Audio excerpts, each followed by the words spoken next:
अगर आपको या आपके बच्चों को कोई इंसेक्ट या बिच्छू काट ले तो आज मैं आपको एक घरेलू टोटका बताने लगा हूँ जिससे फ़ौरन रिलीफ मिल जाएगा। इस टोटके के लिए सामान आपके किचन में मौजूद है। इसको बनाने का तरीका बताता हूँ कि एक दरमियाने साइज़ का आलू और उतना ही प्याज लें। 8 से 10 क्लोव्स लहसुन के लें, उसको ग्राइंडर में डाल दें। 2 चम्मच नमक डालें और थोड़ा सा पानी डाल दें। इसको ग्राइंड करें तो जो रेमेडी तैयार होगी उसको काटन के ज़रिए मुतासरा जगह पर रख कर ऊपर पट्टी बांध दें।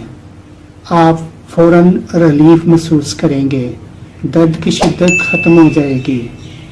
ये नुस्खा आप अपने दोस्तों के साथ भी शेयर कर सकते हैं ताकि किसी का फ़ायदा हो जाए।